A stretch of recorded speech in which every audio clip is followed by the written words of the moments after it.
Hello. Good afternoon बच्चों। अंकित, सुमित, सितांशु, सभी को गुड आफ्टरनून। कैसे हैं भाई सभी लोग?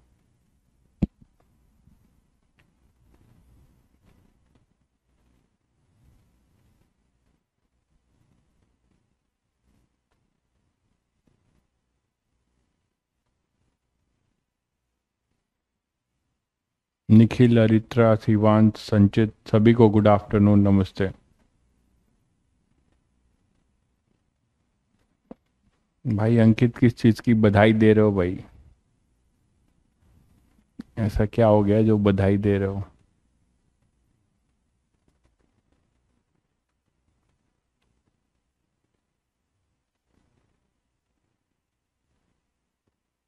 देखो, धीरे धीरे तुम लोग का क्लास का लोड कम होगा, ठीक है? तो इसमें ढीला मत पड़ना भाई, ठीक है? दबा के अपना रिवीजन करो, है ना? और मैंने सोच लिया है कि एसएचएम के बाद आपका एक सेशन बंद कर दूंगा। दैट इज बेसिकली दोपहर वाला सेशन, जो लंबा सेशन है, इसको बंद कर दूंगा, जिससे आपको एक पीसफुल टाइम मिले रिवीजन करने को। तो 10 दिसंबर के बाद बिल्कुल बंद कर दूंगा मैं। आप 10 दिसंबर, 11 दिसंबर के बाद एक ही शाम वाली क्लास चलेगी, और ये क्लास आपका ऑफ कर दूंगा, जिससे कि आप बढ़िया से रिवीजन करके पार्ट टेस्ट के लिए प्रिपेयर हो जाएं, ठीक है? और आगे के लिए भी, ठीक है?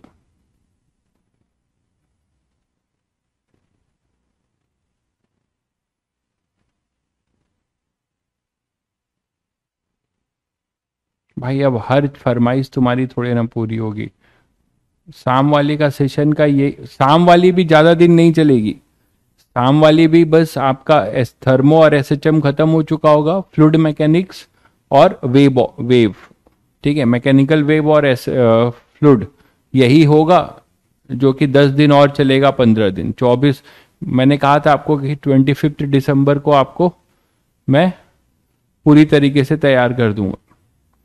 पूरा एक महीने का टाइम फिर भी मिलेगा। उसके बाद भी अगर आप इस मौके को नहीं भुना पाओ, तो फिर इसमें गलती आपकी है, ठीक है? चलिए, तो एसएचएम में हम लोगों ने देखा था कि कैसे बेसिक इक्वेशन निकाल सकते हैं, कैसे हम लोग इक्वेशन लिखेंगे, कैसे दो पार्टिकल के बीच का फेज डिफरेंस निकालेंगे by phasor method, circular motion के टर्म्स में रिप्रेजेंट करके,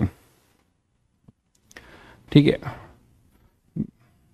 भाई देखिए, रिवीजन की बात है तो रिवीजन आप मैकेनिक्स का जो लेक्चर्स आपको पढ़ाए गए हैं, उस लेक्चर्स को एक बार रिव्यू कर लीजिए। उसमें बहुत ज़्यादा हाई फाई क्वेश्चंस भी हैं, तो उनको आपको लग रहा हो तो थोड़ा सा उसको स्किप कर सकते हैं। फंडामेंटल वाले जो लेक्चर्स हैं, उसको रिवाइज करके आप पीवाईक्यूज कर सकते हैं, ठीक है?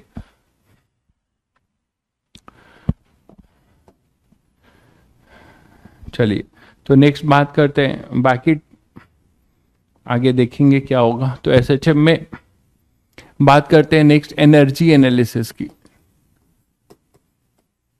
Energy in case of SHM, तो कोई पार्टिकल अगर सिंपल हार्मोनिक मोशन कर रहा है, तो उसमें एनर्जी एनालिसिस की बात करें तो बच्चों, एनर्जी में क्या है? बेसिकली पार्टिकल के पास दो ही एनर्जी होगी, ठीक है? यार, पीवाईक्यू को आप सॉल्व करिए, ये सबसे बेस्ट है, बढ़िया है। बट उसके पहले आपको सारी थ्योरी ब्रीफ होनी चाहिए। उसके लिए ये है कि जो जिन टीचर से आपने पढ़ा है, उनके एक बार इलिस्ट्रेशंस जरूर देख लीजिए। जो इलिस्ट्रेशंस आपको लगते हैं कि नहीं ये फार अपार्ट है ना, इसकी ज़रूरत नहीं है, तो आप उसको स्किप कर सकते हैं जल्दी रिवाइज करने के लिए, ठीक है? बट मैं ये कोशिश आपको फिर सजेस्ट करूंगा कि कोशिश करिए कि सारे इलिस्ट्रेशंस एटलीस्ट देख लीजिए, एक बार गो थ्रू हो जाइए।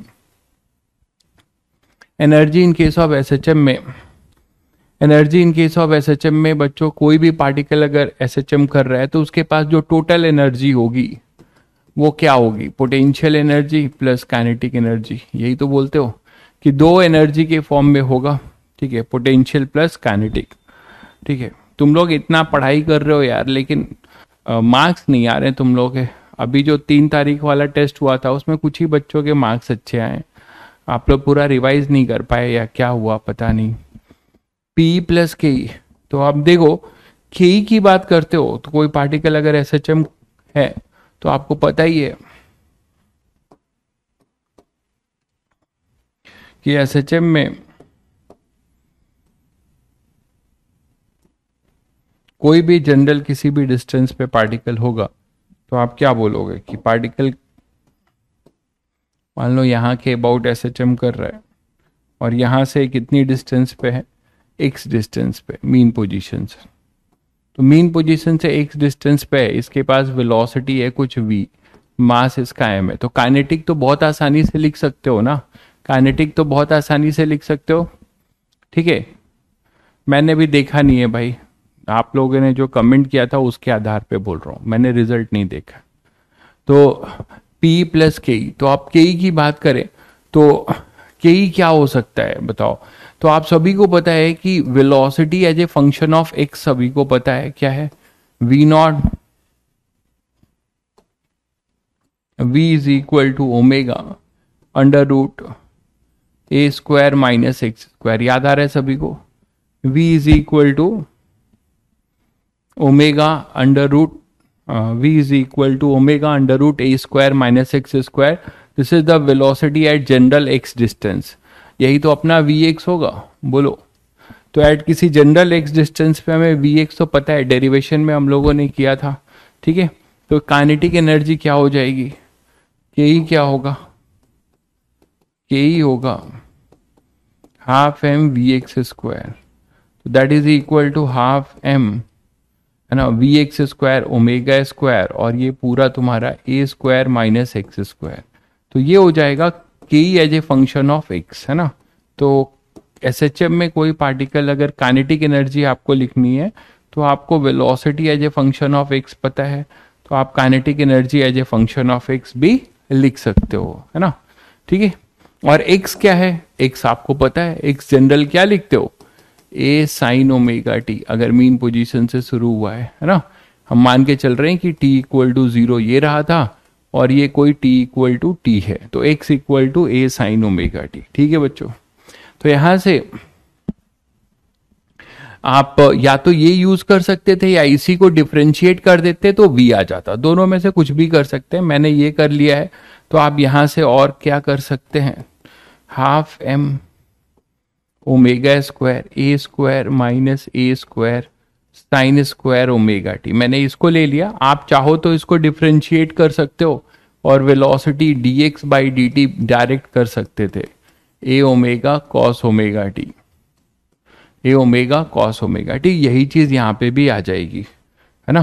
तो K as a function of x है ना, और हम क्या चाहते हैं, K as a function of time. ठीक है, K as a function of time.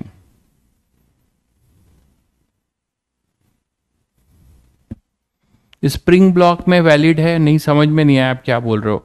ये ऐसा नहीं है कि स्प्रिंग ब्लॉक में जो भी एसएचएम हो रहा होगा, कोई पार्टिकल जो आइडियल एसएचएम कर रहा है विदाउट डैम्पिंग, उन सब में ये एनर्जी एनालिसिस वैलिड है। तो यहाँ पे के जो होगा as a function of time आप क्या बोल सकते हो, half M omega square A square 1 minus sine square omega T, जिसको आप लिख सकते हो cos half M omega square A square cos square omega T, ये लिख सकते हो। काइनेटिक एनर्जी बोलो as a function of T, तो आपको kinetic energy as a function of T मिल गया। ओके, अब पोटेंशियल एनर्जी की बात करो बच्चों, तो पोटेंशियल एनर्जी क्या होगा, पोटेंशियल एनर्जी आप क्या लिखते हो, रीस्टोरिंग फोर्स का वर्क डन। भाई इसमें रीस्टोरिंग फोर्स ऐसा लग रहा होगा, तो रीस्टोरिंग फोर्स का जो वर्क डन है यही है ना, और रीस्टोरिंग फोर्स का वर्क डन क्या होगा, पोटेंशियल एनर्जी। पोटेंशियल एनर्जी होगा अपने पास integral F R D X 0 to x, ये लिख सकते हो। तो पोटेंशियल एनर्जी आपके पास आ जाएगा के एक्स डी एक्स। मतलब आप बोलो सर माइनस भी आएगा, तो आप पहले W रीस्टोरिंग कर लो, W एफ आर, मतलब सिस्टम का, वो कितना हो जाएगा, वो हो जाएगा माइनस के एक्स डी एक्स। समझ गए? अब ये जो माइनस डब्ल्यू एफ आर है, सॉरी डब्ल्यू एफ आर, और ये जो माइनस के एक्स है, एफ आर की वैल्यू तो हमेशा क्या होती है, माइनस के एक्स। ठीक है,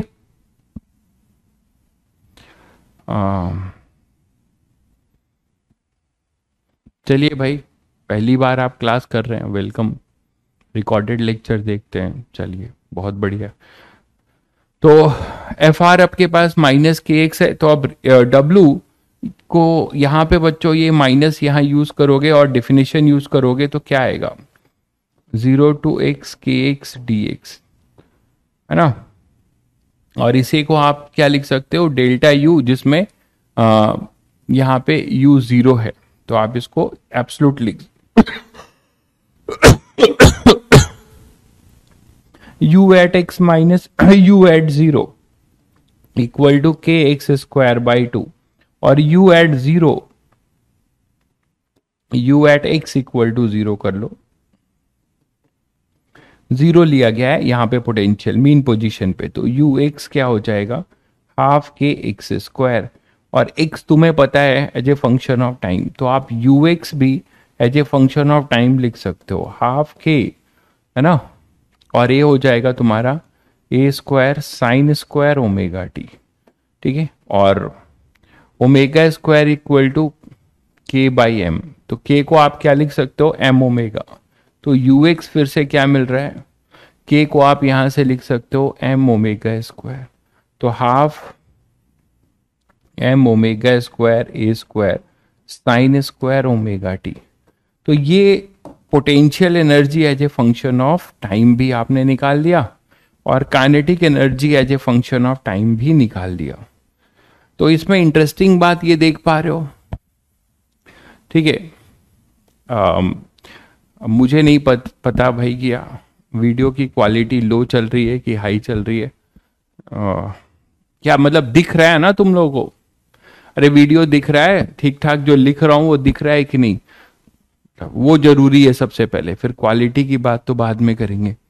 ये सभी जरा कमेंट करके बताइए, वीडियो प्रॉपर क्लियर है सभी बच्चों को, वो ज्यादा जरूरी है। वीडियो क्लियर है बच्चों, ऑल क्लियर, कुछ लोग नो लिख रहे हैं, सब सही है, यस, मैक्सिमम लोग यस लिख रहे हैं, ओके।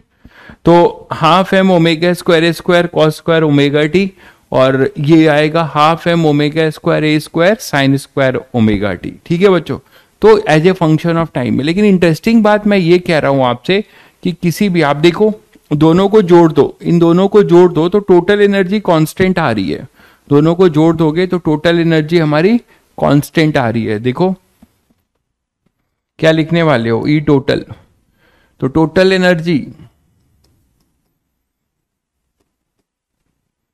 टोटल एनर्जी जो है ई टोटल, वो है अपना P प्लस के, और P अपने पास कितना है, half M omega square A square sine square omega T, और ऐसे ही के ही क्या है, तो के ही हमारे पास है half M omega square, half M omega square A square common जाएगा, sine square omega T plus cos square omega T. तो मैं यही कह रहा था कि टोटल आप देखो कांस्टेंट आ रहा है, वो टाइम का फंक्शन नहीं है, होना भी चाहिए।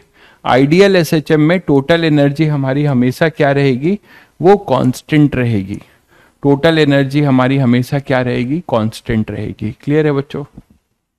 तो टोटल एनर्जी आइडियल एसएचएम में, तभी तो आप एनर्जी कंजर्वेशन की बात करते हो, और इससे एक ट्रिक निकालते हो कि we can calculate the time period by energy method also. आगे हम करेंगे अच्छे क्वेश्चंस में कि एनर्जी मेथड भी सॉल्व करेंगे। क्या बेसिस होगा एनर्जी मेथड का, कि टोटल एनर्जी अगर कोई पार्टिकल एसएचएम कर रहा है तो कांस्टेंट रहती है, तो उसका टाइम के साथ अगर आप डेरिवेटिव लोगे, मतलब डी टोटल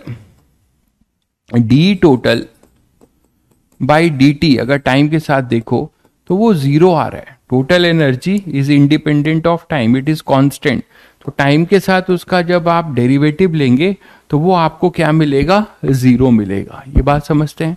इसी का जाना पहचाना ग्राफ है जो तुम लोग ने पढ़ा होगा कि अगर हम एनर्जी का फ्लक्चुएशन देखें वन टाइम पीरियड में, तो आपको दिख रहा होगा कि ई टोटल यहां पे ई वर्सेस, ये अपना है ई versus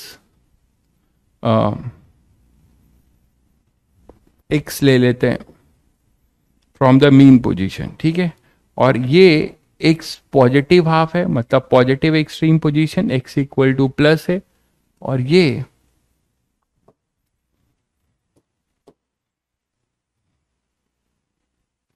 x is equal to minus है। तो बच्चों ये जो आपके पास है एक्स इक्वल टू माइनस है, नेगेटिव एक्सट्रीम पोजीशन बयां कर रहा है, और एक्स इक्वल टू प्लस है, ये mean position x equal to 0 ना। तो this is your mean position, this is your positive extreme position, positive extreme position, and this is your negative extreme position. तो अगर आप एनर्जी का graph draw करो x के टर्म्स में कि एक्स हमेशा डिस्प्लेसमेंट या डिस्टेंस फ्रॉम मीन पोजीशन है, ठीक बात। तो अब यहां जरा देखो, मैंने एक तुम्हें बताया था, ये देखो काइनेटिक एनर्जी क्या दिखता है एक्स के साथ, एक पैराबोलिक फंक्शन है, और पैराबोलिक में एक्स स्क्वायर सेकेंड डिग्री है, एक्स स्क्वायर है सेकेंड डिग्री, पैराबोलिक हुआ। एक्स स्क्वायर का जो कोफिशिएंट है वो नेगेटिव है, मतलब पैराबोला ओपनिंग डाउनवर्ड होगा, पैराबोला ओपनिंग डाउनवर्ड होगा, और उसी के अपोजिट होगा फिर आपका किसका, पी का। क्योंकि पी में भी आप अगर एक्स का फंक्शन बनाना चाहोगे तो पी को भी एक्स का फंक्शन बना सकते हो ना। इधर देखो half K x square, x की वैल्यू आप यहां से पुट कर सकते, बस हाफ के एक्स स्क्वायर यहीं से बना सकते हो, ये भी सेकेंड डिग्री है। तो यहां जो ग्राफ बनाओगे कुछ ऐसा बना सकते हो। देखो आपके पास पोटेंशियल जो होगा वो आप इस तरीके से बना सकते हो, पैराबोल के का डाउनवर्ड पैराबोला। ये ग्राफ तुम लोगों ने पढ़ा होगा 11th क्लास में एनसीईआरटी में, डाउनवर्ड पैराबोला, और इसी के अपोजिट हो जाएगा तुम्हारा इसका। और टोटल जो तुम्हारा होगा, टोटल हमेशा क्या रहेगा, कांस्टेंट रहेगा। टोटल तो इंडिपेंडेंट ऑफ एक्स है, टी है, टोटल हमेशा कांस्टेंट रहेगा। तो आप इसको बोल सकते हो दिस इज ई टोटल, वो होगा half M omega square A square. और ये वाला जो ग्राफ है ये किसका है, ये के ई का होगा। मीन पोजीशन पे के ई मैक्स है, एक्सट्रीम पोजीशन पे 0 है। और ये जो ग्राफ होगा ये किसका है, ये पी का है, ये अपना पी का है। तो इस तरीके से आप ग्राफ भी बना सकते हो, ठीक है। अब एक बात और देखते हैं कि एवरेज पोटेंशियल या एवरेज काइनेटिक क्या होगा। एवरेज पोटेंशियल या एवरेज काइनेटिक क्या होगा, तो average potential energy and kinetic energy in SHM.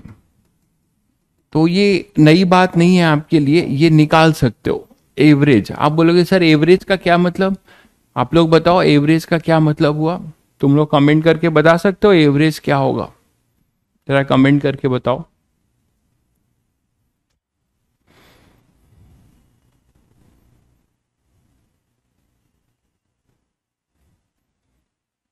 Previous slide लीजिए।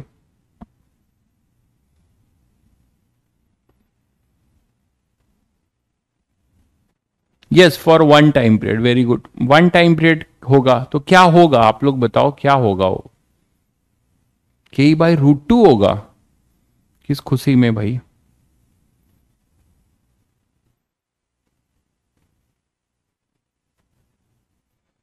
के बाई रूट 2 नहीं आएगा यार। देखो जैसे आप पी का ही निकालना चाहते हो तो पी एवरेज, पी इंस्टेंटेनियस तो आपको पता है सभी को, half M omega square A square है ना। और साइन स्क्वायर ओमेगा टी, यही तो आया था देखो, half M omega square A square sine square omega T, ये पी था और कॉस स्क्वायर वाला के, यहीं से चमक जाना चाहिए था कि इंस्टेंटेनियस में अपना ये साइन स्क्वायर ओमेगा टी है, ठीक है।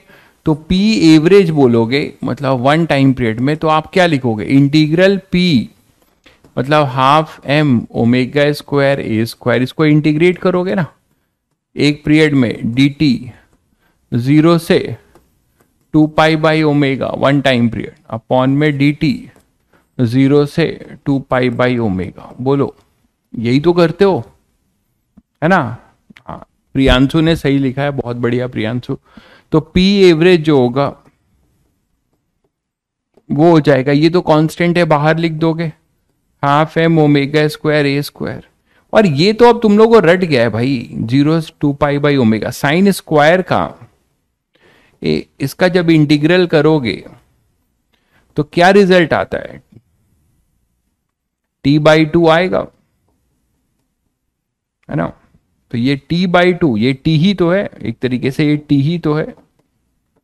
तो ये आपके पास यहां आएगा t/2 और यहां भी t, तो t कैंसिल होगा, इसका जो रिजल्ट आएगा आप करके देखेंगे तो 1/2 आएगा, है ना। तो इस यहां से आप p एवरेज बता सकते हो, हम लोगों ने एसी में भी किया था 1/4 M omega square A square. तो ध्यान रखिएगा कि आपसे क्या पूछा है, अगर एवरेज पूछा है तो वो भी इंडिपेंडेंट होगा obviously, 1/4 M omega square A square. इसी तरीके से साइन स्क्वायर वहां के ही करोगे तो के ही एवरेज जो होगा वो भी यही होगा, half M omega square A square, यहाँ cos square omega T integrate होगा, है ना, 0 से टी अपॉन में डी टी 0 से टी। तो यहां से फिर से आपको ये जो रिजल्ट है इसका, तो ये जो है फिर से आपको हाफ मिलेगा, t/2 यहाँ t, तो के एवरेज भी जो आएगा वो आएगा 1/4 M omega square A square, ठीक है। तो के एवरेज या पी एवरेज बराबर होगा और वो इसके बराबर होगा। लेकिन उससे जो इंपॉर्टेंट बात है वो मुझे बताओ कि वन टाइम पीरियड में, ध्यान से सुनिएगा मैं क्या पूछना चाह रहा हूं, मैं पूछना चाह रहा हूं आपसे कि वन टाइम पीरियड में एनर्जी का ऑसिलेशन कितनी बार होगा बच्चों, जरा बताइएगा। एनर्जी का ऑसिलेशन कितनी बार होगा, एनर्जी का ऑसिलेशन मतलब आपको पता है कि एनर्जी टोटल तो फिक्स है, तो एनर्जी का ऑसिलेशन होने का मतलब क्या है, मीन पोजीशन पे काइनेटिक एनर्जी मैक्सिमम, फिर t/4 टाइम में वो पूरी काइनेटिक एनर्जी। बहुत बढ़िया भाई सुमित, 2 बार होगा, बिल्कुल सही कह रहे हैं आप। यहीं से देख सकते हैं कि ये साइन स्क्वायर है, तो साइन स्क्वायर जो पीरियड होगा इसका पाई होगा, है ना। साइन स्क्वायर ओमेगा टी का पीरियड कितना होगा, पाई। और जनरली आपके पास एक्स जो डिस्टेंस है ना, साइन ओमेगा टी क्या है, वो 2 पाई है। तो जब पार्टिकल अपना वन टाइम पीरियड कंप्लीट करेगा तो एनर्जी का ऑसिलेशन 2 बार हो चुका होगा, है ना। तो मतलब ऑसिलेशन अगर नॉर्मल फ्रीक्वेंसी, ध्यान दीजिएगा ऑसिलेशन की बात कर रहा हूं, तो नॉर्मल फ्रीक्वेंसी जो है अपनी फ्रीक्वेंसी कितनी हो जाएगी, टाइम पीरियड ऑसिलेशन 2 बार हो चुका होगा 2f। अगर normal x equal to a sine omega t में ओमेगा 2 पाई एफ है, तो f अगर ऑसिलेशन है तो एनर्जी का ऑसिलेशन 2f हो जाएगा, है ना। तो 2 बार ऑसिलेट कर जाएगा वो उतने टाइम में। तो एनर्जी ऑसिलेट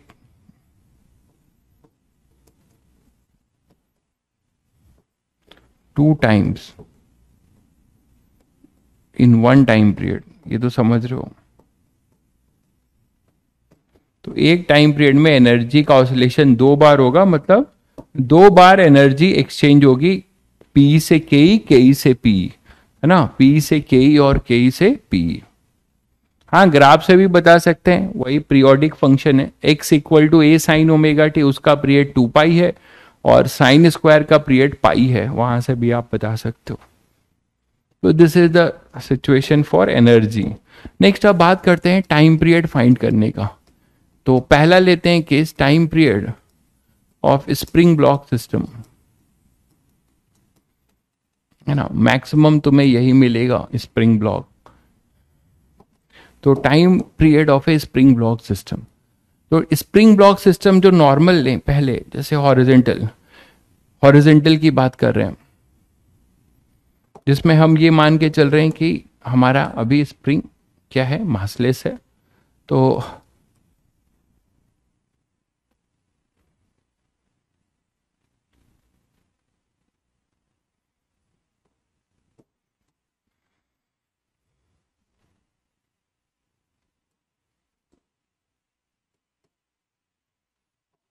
ये अपना स्प्रिंग ब्लॉक है, ठीक है।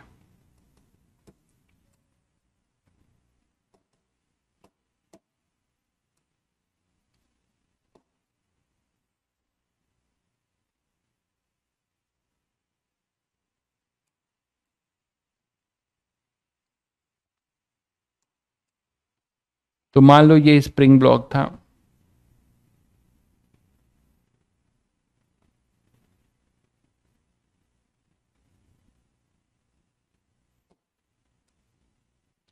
और यहां पे कोई स्प्रिंग कनेक्टेड है, ये नेचुरल लेंथ है। तो नेचुरल लेंथ है तो ये इसका मीन पोजीशन होगा, ये तो तुम लोग समझते हो। This is your natural length L not, ये अपने अभी नेचुरल लेंथ पे है। L not is your natural length, L not is your natural length, ये समझ पा रहे हो, एल नॉट अपना नेचुरल लेंथ है। टू क्यों हो रहा है भाई, आपको तो बताया मैंने टू क्यों हो रहा है। अरे यार, एक जो पार्टिकल का जो मोशन है वो उसकी इक्वेशन ये है, एनर्जी की, चाहे के ई लो चाहे पी लो, उसमें साइन स्क्वायर ओमेगा टी या और कॉस स्क्वायर ओमेगा टी आ रहा है। तो इसका पीरियड क्या है, पाई है, इसका पीरियड क्या है, 2 पाई है, जानते हैं। तो इसका मतलब क्या हुआ कि अगर आप ये एनर्जी का होगा और इसका जो आप लेंगे तो ये कितना लेंगे, ये आपके पास 0 से पाई है और ये 2 पाई है, तो ये एक बार ऑसिलेट होगा, ये है ना, और ये कितनी बार हो जाएगा, ये पाई, ये पाई 2 बार ऑसिलेशन होगा, और इसका अभी 2 पाई में एक बार ऑसिलेशन होगा। वही चीज है, ग्राफ से बेटर समझ सकते हैं, इससे भी समझ सकते हो यार कि जो ये पार्टिकल है ये मीन पोजीशन से एक्सट्रीम में गया, तो यहाँ पे टोटल एनर्जी किसके फॉर्म में है, के ई के फॉर्म में, यहाँ टोटल एनर्जी किसके फॉर्म में है, पी के फॉर्म में। तो ये ठीक है, और फिर जब ये यहाँ से यहाँ गया, फिर यहाँ से यहाँ आएगा, ठीक है, और फिर इधर से इधर जाएगा, तो यहाँ से यहाँ जाना, यहाँ से यहाँ आना, फिर यहाँ से यहाँ जाना, और फिर यहाँ से यहाँ आना। तो ऑसिलेशन जो है एनर्जी का 2 बार होगा और कैपिटल टी टाइम में। तो ये अपना मीन पोजीशन था। क्यों मीन पोजीशन होगा, यहाँ पे नेट फोर्स 0 है, दिख ही रहा है, ये नेचुरल लेंथ है, ये स्मूथ है भाई, डैम्पिंग नहीं हो रही, ये स्मूथ है, ठीक है। तो ये नेचुरल लेंथ पे है, तो ये अपना क्या कहलाएगा, मीन पोजीशन। तो that is your mean position, ये मीन पोजीशन होगा, ठीक है। अब आप चाहते हो कि आप इसको जो है क्या कर रहे हैं, प्रूव करना चाहते हैं कि सिंपल हार्मोनिक मोशन होगा, तो आप एनर्जी या फोर्स मेथड किसी से कर सकते हैं। आप थोड़ा सा ऐसे भी एक ही स्टेप होता है, मैं आपको ब्रीफ कर दे रहा हूं। कभी भी अगर आपको टाइम पीरियड निकालना है तो पहला स्टेप होना चाहिए कि आप उस सिस्टम का मीन पोजीशन ढूंढो। तो मीन पोजीशन ढूंढने का तरीका क्या है, जहां पे नेट फोर्स 0 होगा, अगर लीनियर एसएचएम है, एंगुलर एसएचएम है तो टाउ नेट 0 करोगे, उसके बाद स्लाइडली डिस्प्लेस करोगे मीन पोजीशन से रीस्टोरिंग फोर्स या रीस्टोरिंग टॉर्क के लिए। एक बार आपको रीस्टोरिंग फोर्स या रीस्टोरिंग टॉर्क मिल जाएगा तो फिर ए या अल्फा निकालोगे। उसके बाद जो आपका ए और अल्फा आएगा उसको कंपेयर करोगे A equal to minus omega square X से या alpha equal to minus omega square theta से एंगुलर एसएचएम में, और वहां से ओमेगा आ जाएगा। एक बार ओमेगा आ गया तो 2 पाई बाई टी करके आप टाइम पीरियड निकाल लोगे। That is the basic steps, मैं लिखवा नहीं रहा हूं, आप दिमाग में रखिए, ठीक है, तो वही बार बार करेंगे। तो ये मीन पोजीशन है। यहां से अगर मैं इसको स्लाइटली डिस्प्लेस कर दिया, ठीक है, तो अगर मैंने इसको स्लाइटली डिस्प्लेस कर दिया मीन पोजीशन से, तो क्या होगा, ये यहां पर है, there is a restoring force. और ये सबसे आसान है, मतलब बहुत फंडामेंटल एग्जाम्पल है अभी, बेसिक, तो सभी को पता है कि क्या होगा कि यहां से ये एक्स डिस्टेंस मीन पोजीशन से गया, तो there is a restoring force, F R आ जाएगा। और ये जो एफ आर आएगा इसकी वैल्यू आप लिख सकते हो, वो के एक्स के बराबर होगा। एफ आर यहां पे क्या होगा, रीस्टोरिंग फोर्स क्या होगा, के एक्स के स्प्रिंग फोर्स के बराबर। वो किसके बराबर होगा, के एक्स के बराबर। इसका मास m है, इसका मास m है। तो आप रीस्टोरिंग तो आपको तुरंत ही दिख गया, वो है माइनस के एक्स। माइनस क्यों लिखा जा रहा है बच्चों, सभी को क्लियर है, एक्स पॉजिटिव डायरेक्शन में है, एफ आर नेगेटिव में है। माइनस का मतलब ये है कि वो एक रीस्टोरिंग है। नेक्स्ट स्टेप क्या है, आपने मीन पोजीशन ढूंढा, मीन पोजीशन ढूंढने के बाद स्लाइटली डिस्प्लेस किया, वहां से आप फिर रीस्टोरिंग फोर्स निकाला, और उसके बाद नेक्स्ट स्टेप होगा इसका एक्सेलरेशन निकालना, वो होगा माइनस के बाई एम एक्स, और इसको कंपेयर कर देना माइनस ओमेगा स्क्वायर एक्स से, तो ओमेगा अपने पास आ जाएगा under root K by M. ठीक है, अब यहां पर बच्चों जो के है ये जनरल के नहीं है ना, यहां वो के स्प्रिंग कांस्टेंट बन चुका है। यहां जो ये के है वो क्या बन चुका है, स्प्रिंग कांस्टेंट। तो ये पर्टिकुलर जो जनरल के है यहां के लिए स्प्रिंग ब्लॉक में वो क्या बन चुका है, स्प्रिंग ब्लॉक में वो स्प्रिंग कांस्टेंट बन चुका है, बाकी जगह पे वो जनरल के है, इसमें कंफ्यूजन नहीं होना चाहिए। तो यहां से अब टाइम पीरियड जो हो जाएगा 2 pi by omega, that is 2 pi under root m by के। तो ये स्प्रिंग ब्लॉक का फॉर्मूला मैं बोलूंगा, इसे बढ़िया से याद कर लीजिए, ये बहुत फंडामेंटल फॉर रिजल्ट है। ठीक है, 2 pi under root m by K. ठीक है बच्चों, तो ये टाइम पीरियड है बेसिक इसके लिए, इस तरीके के स्प्रिंग ब्लॉक सिस्टम के लिए।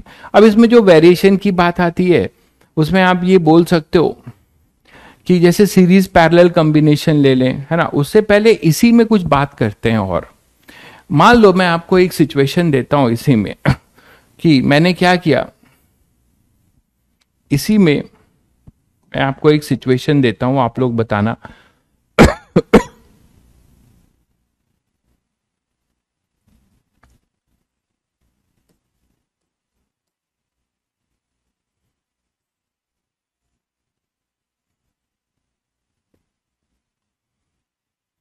यहां पे मान लीजिए ये स्प्रिंग ब्लॉक था, मैंने यहां पे क्या किया, एक इलेक्ट्रिक फील्ड प्रोड्यूस कर दिया।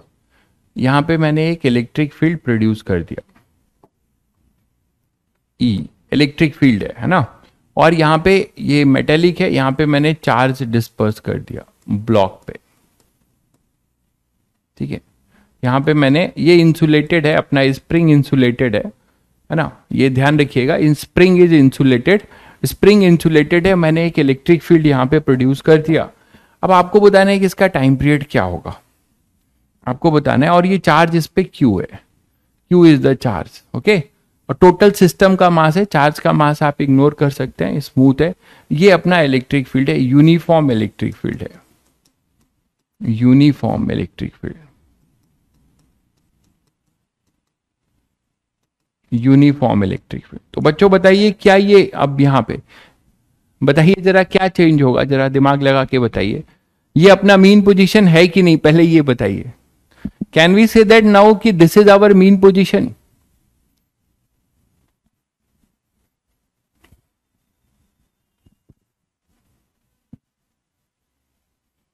Restoring force is equal to electric field.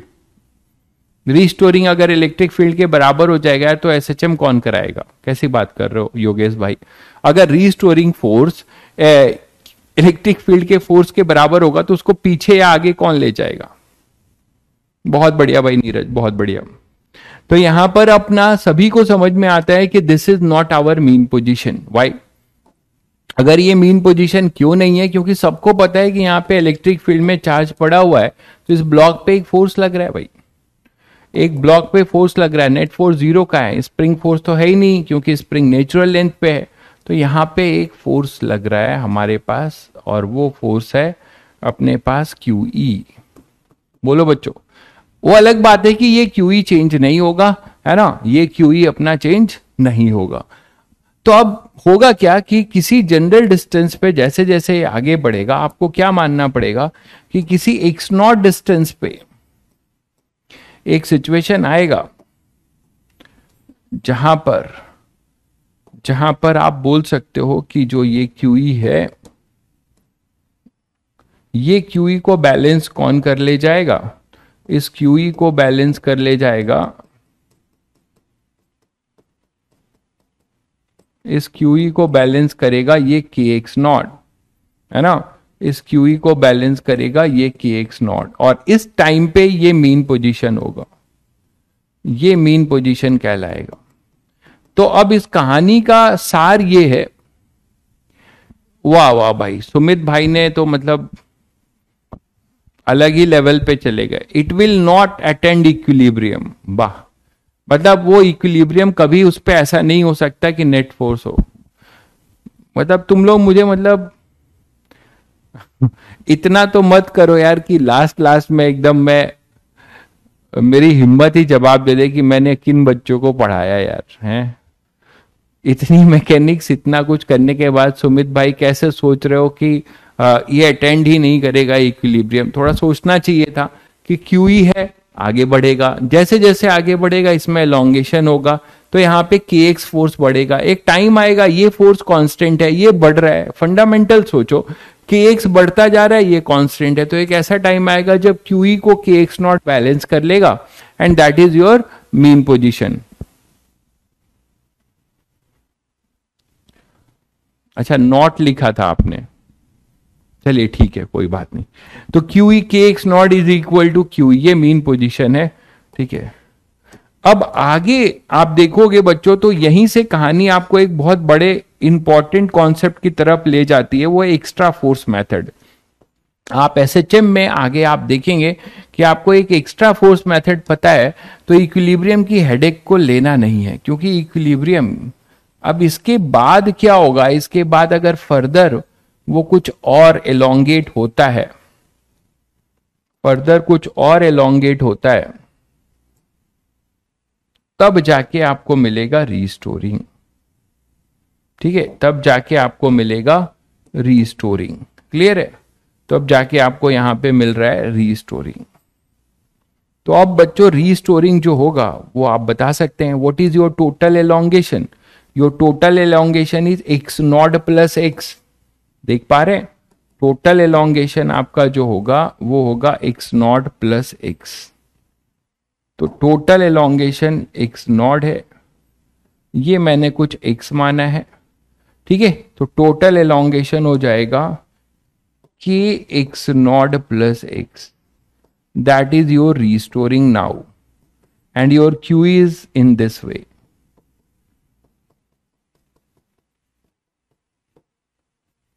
तो अब आप देखो कि जो रीस्टोरिंग आप लिखने जा रहे हो, इस केस में रीस्टोरिंग वो होगा minus KX0 plus x minus QE।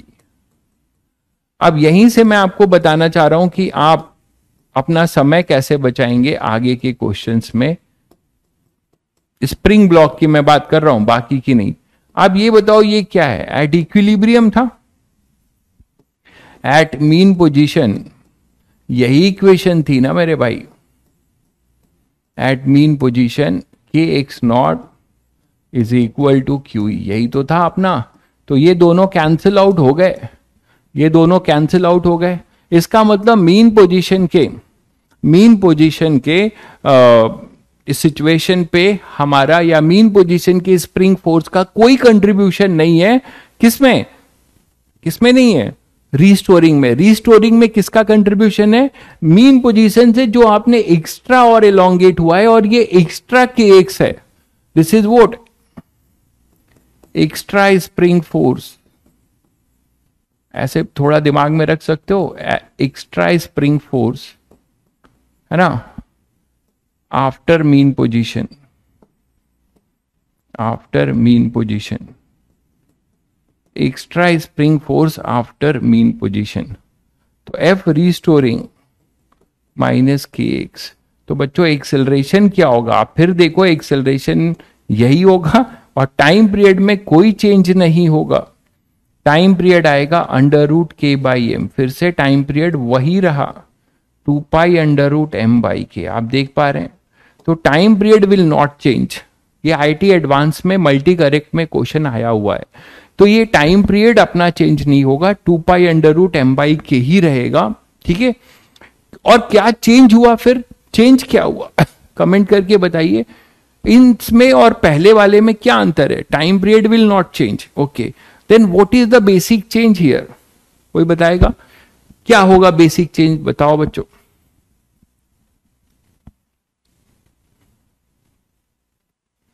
जल्दी से बताओ। मीन पोजीशन, बिल्कुल मीन पोजीशन, और एम्पलीट्यूड भी चेंज है। आप एक चीज देख पा रहे हैं, एम्पलीट्यूड भी चेंज है मेरे भाई। देखिए एम्पलीट्यूड कैसे चेंज है, आप अगर x, इसको x खींच देते हो तो x वाले एम्पलीट्यूड में ये क्या करेगा, ऑसिलेट करेगा। अगर आप मीन पोजीशन से इसको x लेके खींच रहे हो तो एम्पलीट्यूड इसका कितना है वो आप निकाल सकते हो।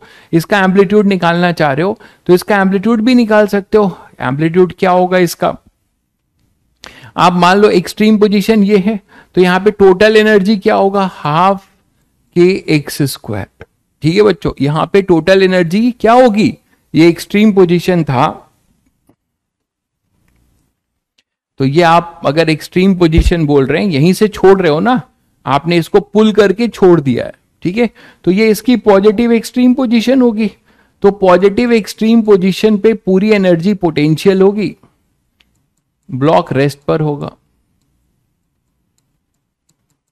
बोलो, तो आप एनर्जी कंजर्वेशन क्या लिख सकते हो, half K x square is equal to, जब ये यहां पर आएगा तो क्या हो जाएगा, half M v max square at mean position, यहां पर जब ये आएगा, ठीक है।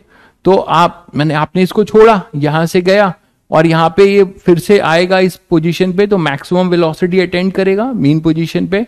मैक्सिमम वेलोसिटी होगी, काइनेटिक एनर्जी ही टोटल एनर्जी के बराबर होगी, पोटेंशियल जीरो होगी। तो आपको यहां से ये जो है यही आपका एम्पलीट्यूड है, एक्स आपको यहां से मिल जाएगा। कितना मिल रहा है एक्स, वी मैक्स की वैल्यू ए ओमेगा कर लो उससे, लेकिन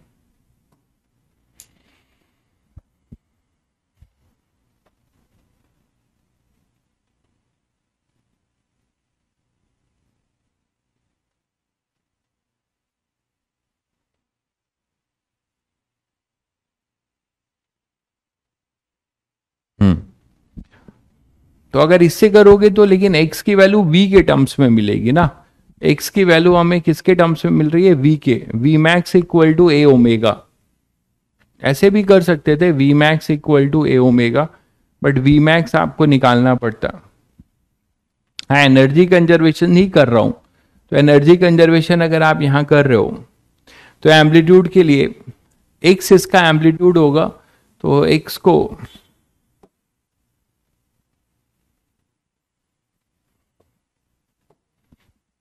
हाफ के एक्स स्क्वायर है ना, या half K A square equal to half M we square, but वो मैं v के टर्म्स में नहीं चाहता हूं। V max equal to A omega, ये भी हम जानते हैं, V max equal to A omega, ठीक है। तो किसी न किसी में तो कुछ तो देना चाहिए तभी होगा ना। V max equal to A omega, यहां से भी आप ए निकाल सकते हो, ठीक है। यहां पर देखो एम्पलीट्यूड क्या होगा, यहां पे एम्पलीट्यूड एक्स नॉट नहीं होगा, दिस इज द एम्पलीट्यूड, ये एम्पलीट्यूड होगा, ठीक। और ये एम्पलीट्यूड आप निकाल सकते हो, यहां से जो एक्स्ट्रा जाएगा वो इसका एम्पलीट्यूड होगा। ये एम्पलीट्यूड आप कैसे निकालोगे, थोड़ा सा बताइए।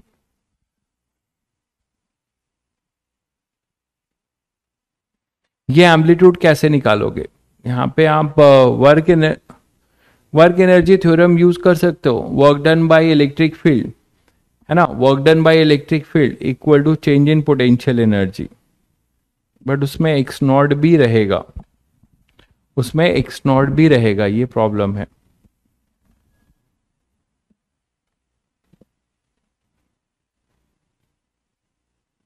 अरे पोजीशन की बात नहीं कर रहा हूं मैं, एम्पलीट्यूड होता है मीन पोजीशन से लेफ्ट और right side maximum displacement covered by the particle from mean position, that is amplitude. तो यहां पर जो एम्पलीट्यूड है वो एक्स नॉट नहीं है, ये मैं आपको बताना चाह रहा हूं। ठीक है, यहां पे जो एक्स्ट्रा जो डिस्प्लेसमेंट होगा वो एम्पलीट्यूड है, ये एक्स के एम्पलीट्यूड में ऑसिलेट करेगा, ना कि एक्स नॉट के, ये मुझे बताना है। शिफ्टेड पोजीशन निकाल सकते हो कि मीन पोजीशन कितना शिफ्ट हो गया, वो एक्स नॉट शिफ्ट हो गया, तो this is the shifting of mean position, और ये एक्स हो जाएगा एम्पलीट्यूड, ये अंतर है। ठीक है, और वो एम्पलीट्यूड निकालना चाह रहे हो, तो एम्पलीट्यूड अब वो किसी न किसी फॉर्म में निकलेगा। वी मैक्स दिया होगा तो v max equal to A omega से निकलेगा, तो in terms of omega and v not निकलेगा एम्पलीट्यूड। ठीक है, तो मेरा ये कहना है कि एम्पलीट्यूड ये एक्स के एम्पलीट्यूड में ऑसिलेट करेगा, इसका मीन पोजीशन शिफ्ट हो चुका है। मीन पोजीशन कितना शिफ्ट हो चुका है, एक्स नॉट, वो भी निकाला जा सकता है। एक्स नॉट तो आप निकाल चुके हो, एक्स नॉट यहां पे कितना आ रहा है, क्यू ई बाई के, तो ये मीन पोजीशन इतना शिफ्ट कर चुका है, शिफ्ट कर चुका है एक्स नॉट से। ठीक है, और ये इसका एम्पलीट्यूड होगा। एम्पलीट्यूड कोई ना कोई फॉर्म में निकालना पड़ेगा, v max equal to A omega से आप निकाल सकते हैं। तो ये डिफरेंस है। अब यही चीज आपको दूसरे वे से पूछी जाए, मान लीजिए इसी में बात करते हैं केस ऑफ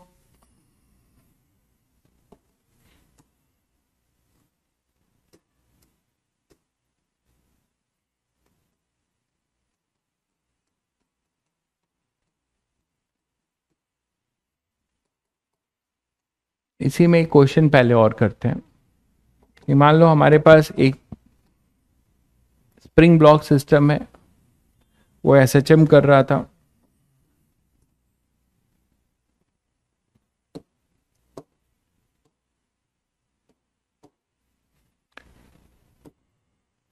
ठीक है, तो ये एसएचएम कर रहा था। During the time of SHM when the spring block system pass when the block passes through it's mean position, आपने इसको मीन पोजीशन से पास करा रहे हो, मतलब इस समय इसकी वेलोसिटी मैक्सिमम है और उसको आप वी नॉट मान रहे हो। आप क्या कर रहे हो, इसका मास मान लीजिए एम है, इसका मास जो है मान लीजिए क्या है, एम है।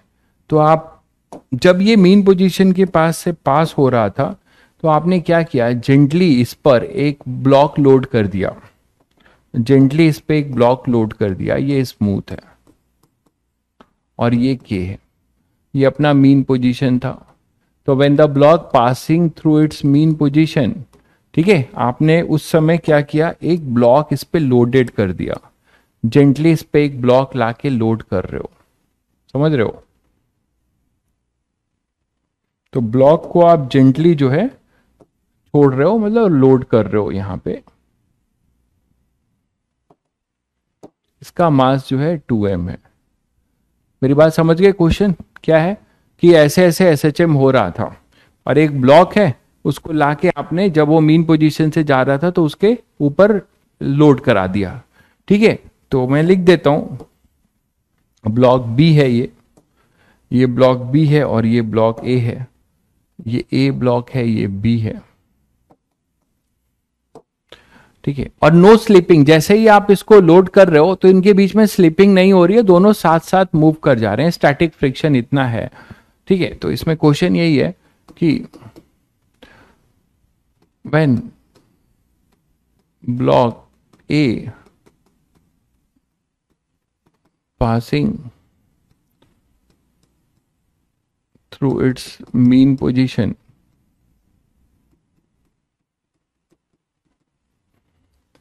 another block B gently placed on A, no relative slipping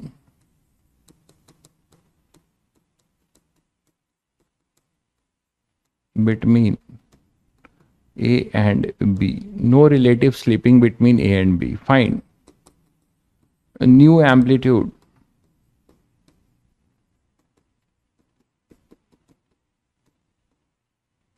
or new time period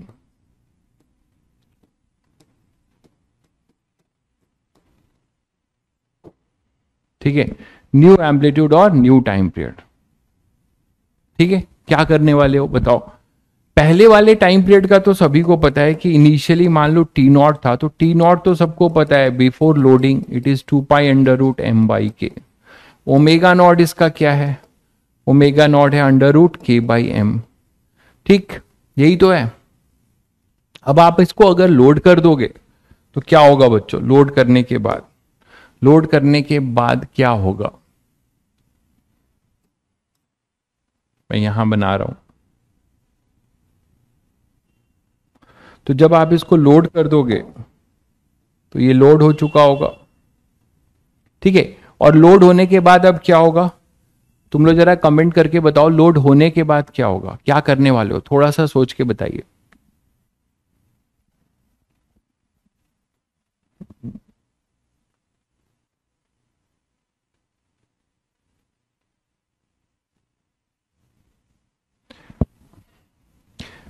हाँ, आप देखिए, आप जो पूछ रहे हैं आपकी बात का मैं समझ गया हूं, आप क्या कहना चाह रहे हैं, इसकी बात कर रहे हैं ना, ये इसकी बात करें, ये किसी आर्बिटरी पोजीशन पे है, बिल्कुल सही है। आप इसको और खींचोगे तो कुछ एम्पलीट्यूड तो आएगा, ये तो जनरल है। ठीक है, तो एम्पलीट्यूड आप निकाल सकते हो ना भाई। मेरा ये कहना है कि आप इस एनर्जी से ½ k a² है ना is equal to ½ mv max², इससे आप ए निकाल सकते हो ना, मेरा ये कहना है। और ये चीज वहीं से आती है, ओमेगा, यही चीज, ये चीज यहीं से तो आएगी। ये तो जनरल एक्स है। मेरा कहना है कि जब आप इसको छोड़ दोगे तो किसी टाइम में ये एक्स आप कंफ्यूज कर रहे हैं, आपने इसको जो खींचा होगा ना, अच्छा यहां मैंने लिख दिया, इससे आपको कंफ्यूजन है। ठीक है, समझ गया, इसको हटा देते हैं, ये जनरल है। ठीक है, कहीं ना कहीं जहां से आपने खींचा होगा वो चीज तो कहीं यहां पर रही होगी ना भाई, मान लो यहां पे रही होगी ये, तो जितनी दूर आपने इसको खींचा होगा और छोड़ दिया होगा तो ये है एम्पलीट्यूड। तो वो मैं कह रहा हूं, आपको इससे कंफ्यूजन हो गया होगा, डायग्राम से, डायग्राम से आपको कंफ्यूजन हो गया होगा। ठीक है, चलिए बताइए।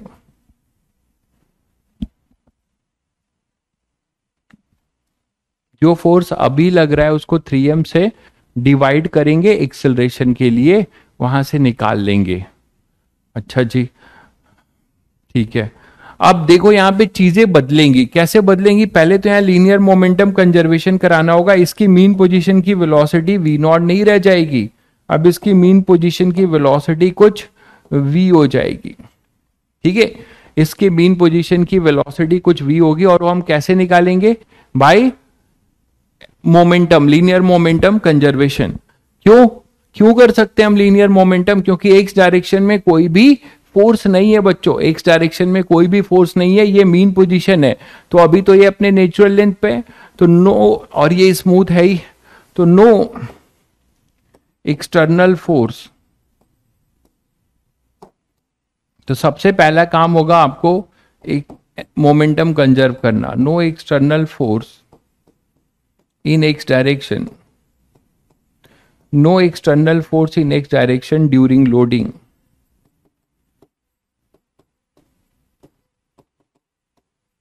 at mean position। मानते हो कि नहीं, तो लीनियर मोमेंटम कंजर्वेशन करिए। पहले था mv0 before loading, after loading it is 2m into v, तो हमारा v बदल जाएगा v0/2, और अगर v बदल गया तो आपको अब समझ में आता है कि इसका एम्पलीट्यूड भी चेंज हो जाएगा।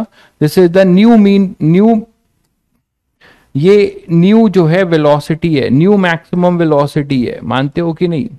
ये अपने पास क्या हो जाएगा, mean position velocity.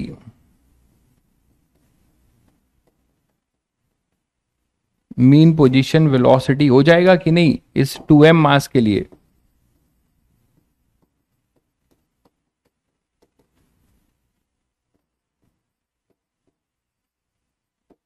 After loading, तो लोडिंग के बाद ये हो जाएगा, अच्छा 3m होगा, 2m लिया है क्या, वो कर लो, कोई दिक्कत नहीं है, 3m कर लो। तो ये V0/3 हो जाएगा। तो वैल्यू पे डिपेंड है, बाकी तो आप कर ही लोगे। M1 M2 लेके भी कर सकते हैं। अब बच्चों आपको नई वेलोसिटी मिल गई तो नया एम्पलीट्यूड क्या होगा वो आप निकाल सकते हो। V max is equal to A omega, है ना। V इज इक्वल टू क्या बोल सकते हो, ए ओमेगा। पहले ओमेगा निकाल लो। अब जो नया ओमेगा होगा वो होगा √k/2m, नहीं 2m नहीं 3m, k/3m, ठीक है। k/3m new omega. एम्पलीट्यूड क्या होगा, v is equal to A omega, ठीक है। तो यहां से अपने पास इस केस में क्या था, V0 is equal to A0 omega not, ये ओरिजिनल था बिफोर लोडिंग, है ना। अब ये V equal to A omega, तो ओमेगा आ जाएगा तुम्हारा V/a, नहीं हमें A चाहिए, ओमेगा निकाल चुके हैं, तो वो होगा V/ओमेगा। कितना आ जाएगा, ओमेगा हमारा कितना है, √3m/k, है ना, ऊपर चला जाएगा। और V के जगह पे क्या लिख सकते हो, V0/3, V0/3। तो हमारे पास A को A0 के टर्म्स में भी लिखा जा सकता है, क्यों, A0 के टर्म्स में भी आप इसको लिख सकते हो, मानते हो कि नहीं। क्या हो जाएगा, अंडर रूट k/m जो है, √k/m जो है ओमेगा है, तो √m/k 1/ओमेगा नॉट हो जाएगा, है ना, 1/ओमेगा नॉट। और √3 से √3 कैंसिल हो जाएगा, तो √3 ओमेगा नॉट V0, तो A आएगा अपने पास √3A0, मानते हो कि नहीं। ये आएगा √3A0, देख लो जरा, एक सेकेंड यहां गड़बड़ है। √3 अंडर रूट m/k है ना, तो अंडर रूट m/k जो होगा 1/ओमेगा नॉट होगा ना भाई। ये √3 कटा, अंडर रूट m/k जो होगा वो 1/ओमेगा नॉट होगा, तो ये होगा V0/ओमेगा नॉट। और इसको आप लिख सकते हो √3A0, इसको आप लिख सकते हो √3A0, ठीक है। तो इस तरीके के क्वेश्चंस भी बच्चों आप इजीली कर सकते हो। इसी में मान लीजिए एक चेंज करते हैं, और कि हमारे पास ये स्प्रिंग ब्लॉक सिस्टम है, ठीक है। और इस स्प्रिंग ब्लॉक सिस्टम में ध्यान दीजिएगा क्या है, ये स्प्रिंग ब्लॉक सिस्टम था,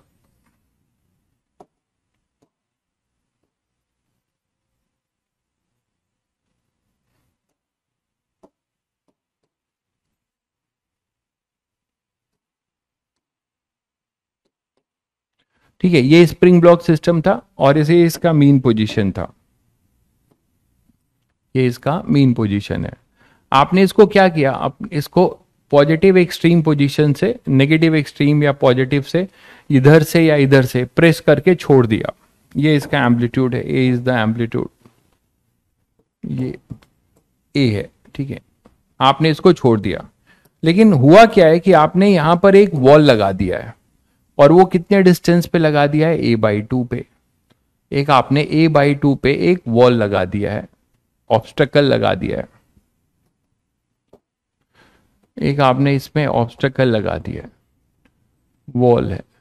और ये डिस्टेंस जो है आपको दी हुई है कितनी, A/2, ठीक है। अब इस सिचुएशन में बाकी तो ये वही है, स्मूथ है, और स्प्रिंग कांस्टेंट अपना K है। ये इसका मीन पोजीशन है, मास m ले लीजिएगा, मास इसका m ले लीजिएगा, ठीक है। तो आपको अब इसमें बताना है कि collision is perfectly elastic between the block and wall. Collision between block and wall is perfectly elastic,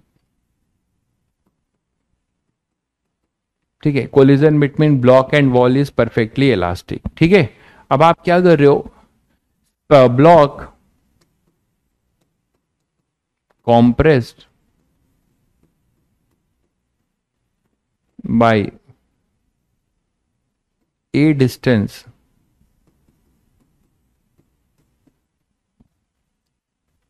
and released.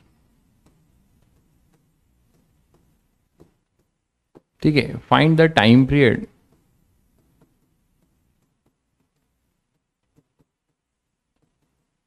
Of the block. तो इस सिचुएशन में आपको ब्लॉक का क्या बताना है, टाइम पीरियड निकालना है। क्या करने वाले हो, अब देखो इस केस में क्या हो रहा है। अगर आपने इसको यहां से इसको प्रेस करके छोड़ दिया, तो छोड़ दिया आपने यहां से, तो होगा टी इक्वल टू जीरो। ठीक है, तो टी इक्वल टू जीरो मतलब ये नेगेटिव एक्सट्रीम पोजीशन है।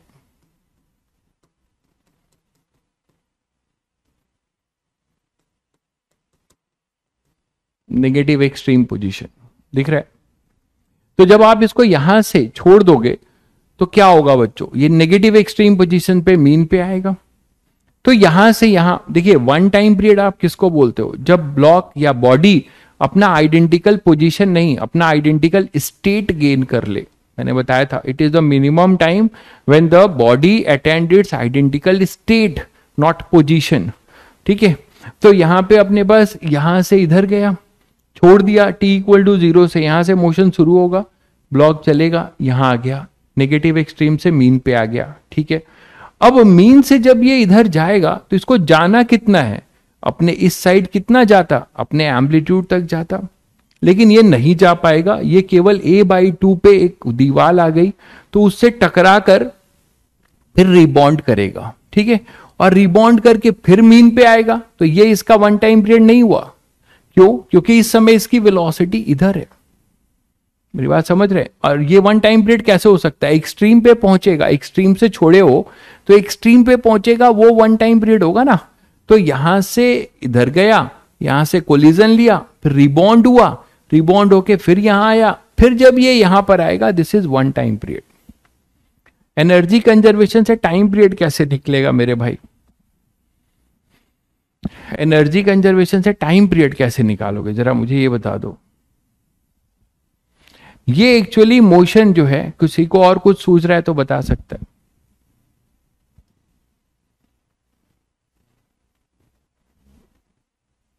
√3 डिनोमिनेटर में आएगा,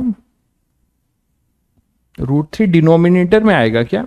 अच्छा हाँ, देखो एक बच्चा बता रहा है, बाकी लोग बता ही नहीं रहे।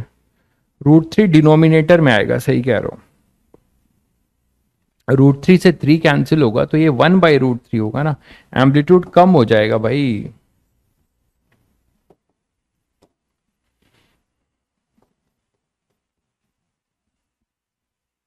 ये 1/√3 फिर √m के, मैं पूरा ही लिखे दे रहा हूं, इंटू V0। तो आप इसको 1/√m/k को लिख सकते हो 1/ω, तो a हो जाएगा 1/√3 V0 upon ω0, that is 1/√3 A0। तो A0/√3 हो जाएगा, बिल्कुल सही कह रहे हो। कॉपी में सही कर लिया है, बहुत बढ़िया। मतलब मास्टर को नहीं बताओगे, मास्टर की गलती। A0/√3, ठीक है। चलिए यहां आ जाओ। यहां तुम लोगों को क्या सोचता है, ऐसे क्वेश्चंस में बच्चों आपको क्या करना है, मोशन को पार्ट वाइज करिए। मोशन को पार्ट वाइज क्या करिए, इसको अगर आप बोलते हैं, मान लीजिए यहां के मोशन को, इस पॉइंट का कुछ नाम ले लेते हैं, ये जो है A, B और C है, मान लो ये मोशन है। तो आपने यहां से शुरू किया है मोशन t=0 से, ये कहानी है, t=0 यहां से होगा। इसको मैं अगर एक और बना दूं डायग्राम तो और क्लियर हो जाएगा।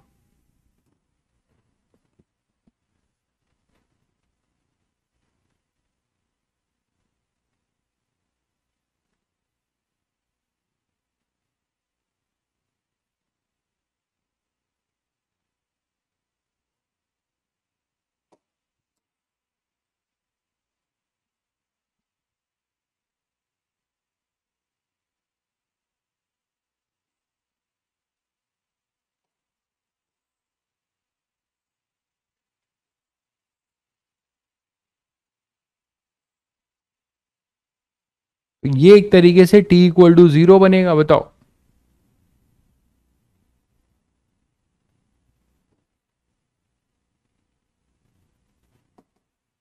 तो जो मोशन शुरू होगा वो यहां से शुरू होगा ना, t इक्वल टू 0, तो ये t इक्वल टू 0 से शुरू होगा मोशन।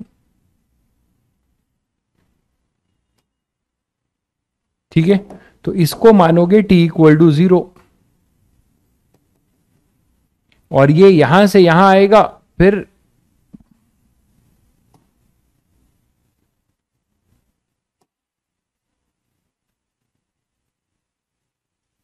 यहां से यहां आएगा, फिर यहां से यहां कोलाइड करेगा, तो ये t इक्वल टू 0 होगा। तो टी ए बी, आप ये बताओ कि यहां से यहां के मोशन को, ये एक्सट्रीम नेगेटिव एक्सट्रीम पोजीशन से यहां पर आने का जो टाइम है, ये टी ए बी,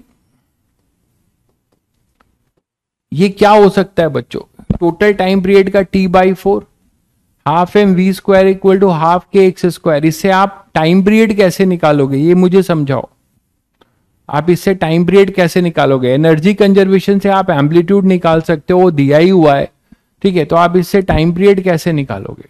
ओमेगा निकाल के कर सकते हो शायद, आप ये बोलना चाह रहे होगे शायद। v को आप ए ओमेगा लिख सकते हैं, वहां से ओमेगा आ जाएगा, आप शायद ये कहना चाह रहे हैं। बट उसमें लॉस है, उसमें प्रॉब्लम है, मैं बता रहा हूं क्या प्रॉब्लम है, देख लीजिएगा। टी ए बी अपने पास ये आ जाएगा। ठीक है, तो नेगेटिव एक्सट्रीम पोजीशन से ये अपना मीन पोजीशन है। कितना टाइम लगता है? t/4 का टाइम लगता है।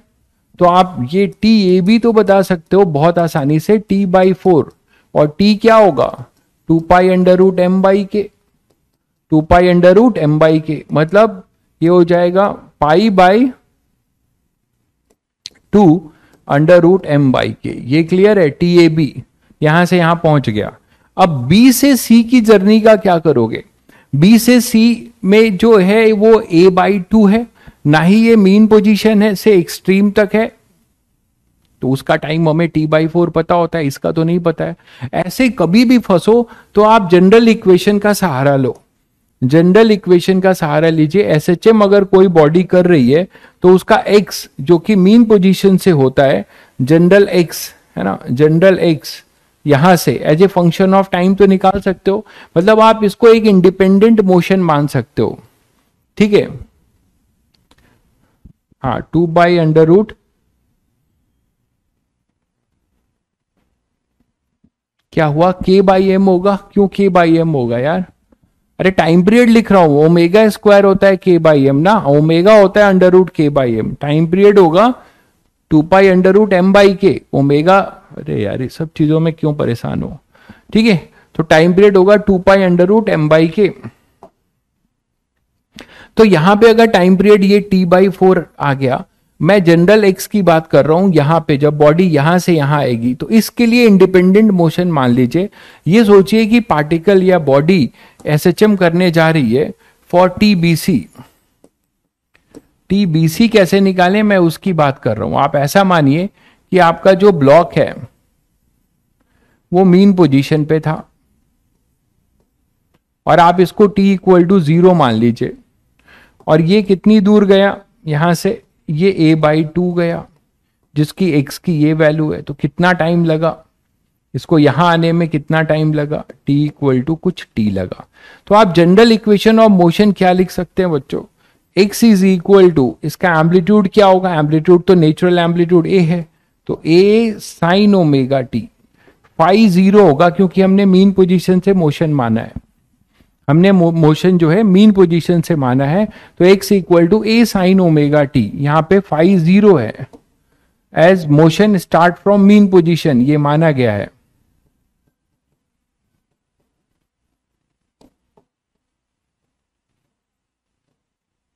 Motion start from mean position, clear है? तो ये साइन ओमेगा टी। अब आपको कौन सा टाइम चाहिए? आपको वो टाइम चाहिए जब मीन पोजीशन से ब्लॉक कितना आगे निकल चुका है, पॉजिटिव डायरेक्शन में a/2। तो यहां पे आप a/2 पुट कर दीजिए, तो a/2 is equal to a sine, अब ये जो ओमेगा इसको हम क्या मान रहे हैं? t, क्या मान रहे हैं इसको? bc। तो यहां से हम tbc निकाल लेंगे, sine omega tbc is equal to half. तो ओमेगा tbc कितना आ जाएगा? साइन इनवर्स 1/2, जो कि कितना होगा? π/6। तो टी बी सी भी निकाल लेंगे यहां से हम लोग।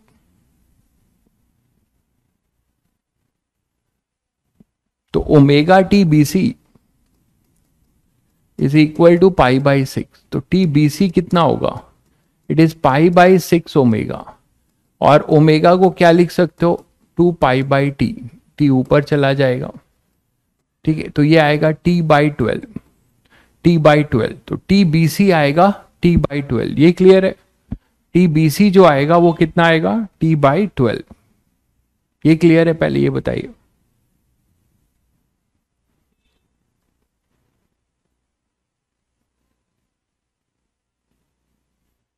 ठीक है, चलिए।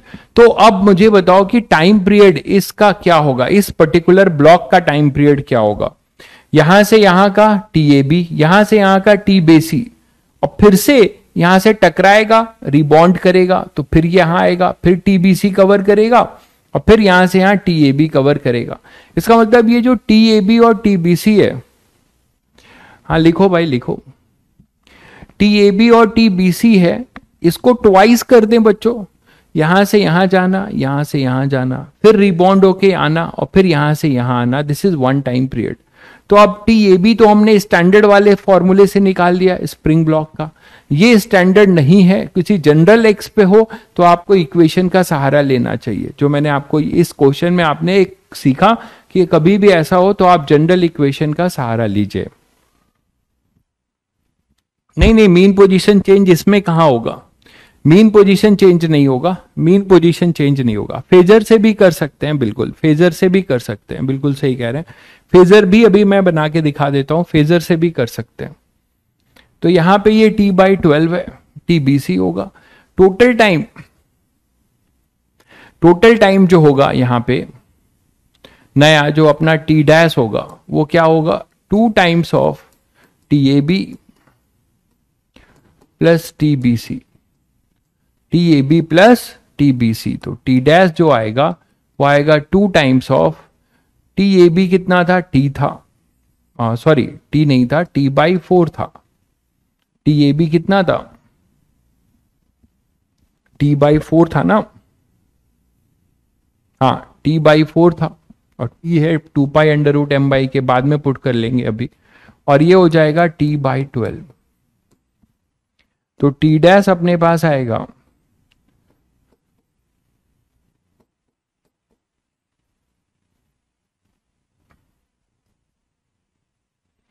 तो टी डैश आ जाएगा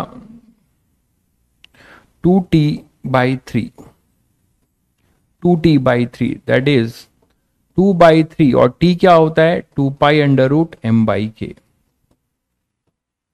तो इसको आप लिख सकते थे 4 pi by 3 under root m by k, 4 pi by 3 under root m by के।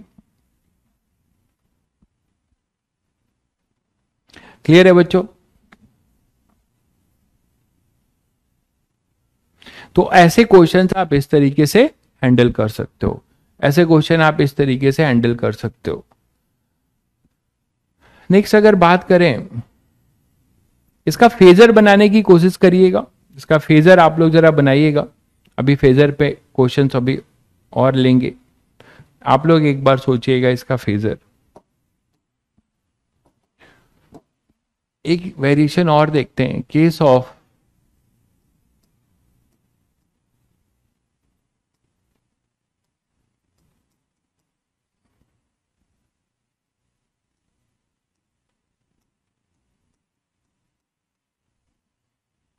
टाइम पीरियड लिखो।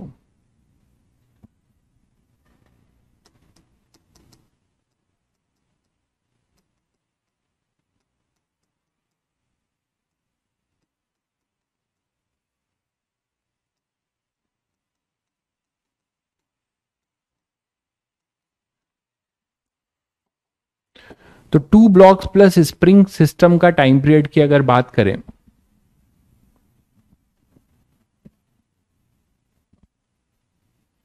One time period mean position पे होगा। ये किसने बोला भाई?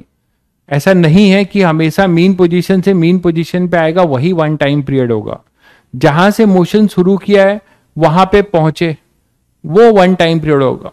ठीक है, इसमें क्या दिक्कत है? आप एक्सट्रीम पोजीशन, पेंडुलम है, एक्सट्रीम पोजीशन से छोड़ो तो ऐसे जाएगी और फिर एक्सट्रीम पे आएगी, तो that is one time period. तो जहां से आप उसे छोड़ रहे हो वहां से वहां पर फिर आइडेंटिकल स्टेट को गेन कर ले, that is one time period. ठीक है, परफेक्टली इलास्टिक है तो मीन को क्रॉस ही नहीं करेगा। क्या बोल रहे हो यार? परफेक्टली इलास्टिक है तो मीन को क्रॉस ही नहीं करेगा, क्या मतलब? आपने इसको यहां से छोड़ा है ना, एक्सट्रीम से, नेगेटिव एक्सट्रीम से छोड़ा है, कंप्रेस करके, क्वेश्चन पढ़ो, कंप्रेस करके छोड़ा है, तो यहां पे आएगा तो यहां तक आ गया, यहां से जब यहां जाएगा ये तो और आगे जाता। अभी तो ये वॉल नहीं होता तो ये a/2 और आगे जाता ना भाई, a/2 और आगे जाता, वॉल के वजह से a/2 ही जाकर लौट आएगा। ठीक है, समझ गए होगे शायद। चलिए, तो टू ब्लॉक सिस्टम की बात करें विथ कनेक्टेड विथ स्प्रिंग, इसका हम टाइम पीरियड कैसे निकालेंगे?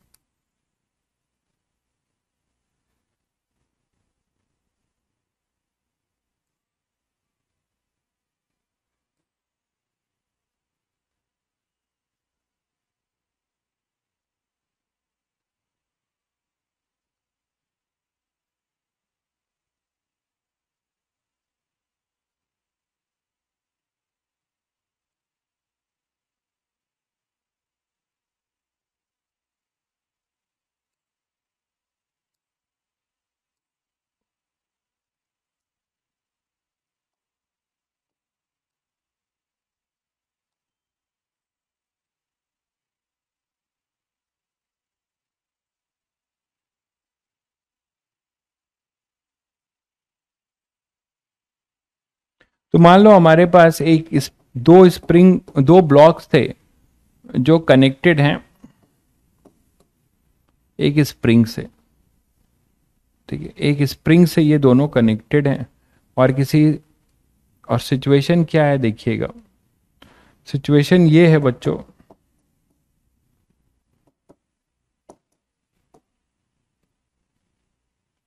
सिचुएशन ये है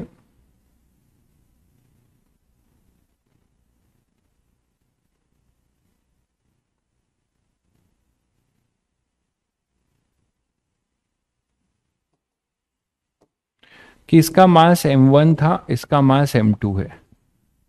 आपने क्या किया,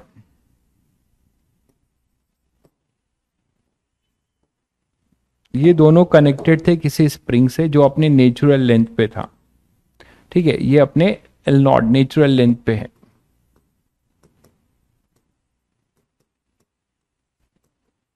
ठीक है, आपने क्या किया,